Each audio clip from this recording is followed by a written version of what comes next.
تو اللہ تعالیٰ نے آدم علیہ السلام کو پیدا کیا، پھر ان کو سلا دیا گہری نیند، پھر ان کی پسلی سے اللہ نے ان کی زوجہ حضرت حوا کو پیدا کیا، پھر ان دونوں سے اللہ تعالیٰ نے انسانوں اور مردوں اور عورتوں کو بھر دیا۔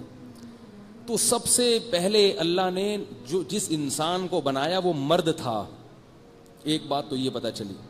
دوسرا وہ نبی تھا۔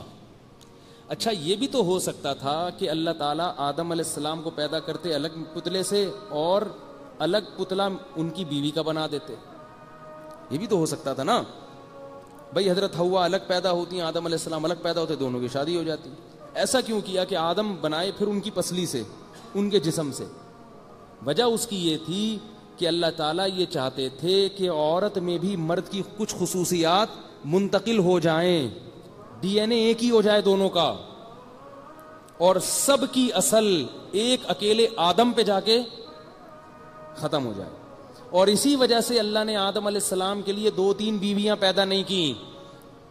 لوگ مجھ پر یہ اعتراض کرتے ہیں کہ اگر یہ 2-3 شادیاں سنت اور یہ ہے تو یہ فطرت ہے، تو آدم علیہ السلام کے وقت تو فطرت کی رعایت کرنی چاہیے تھی نا، ان کی ایک کیوں ہے؟ ان کی اگر 2 ہوتی تو ہم سب سگے بھائی نہ ہوتے۔ نہیں آئی بات سمجھ میں؟ ہم کچھ پہلی بیوی کے ہوتے، کچھ دوسری کے ہوتے، پھر پھڈے ہوتے ہمارے آپس میں۔ تو اللہ نے کہا کہ تمام انسانوں کی ماں ایک ہو اور پھر اس کی بھی اصل ایک اکیلا آدم ہو، تاکہ سارے انسانوں میں آدم کی خصوصیات آ جائیں، چاہے مرد ہو یا عورت۔ یہ حکمت تھی اس میں۔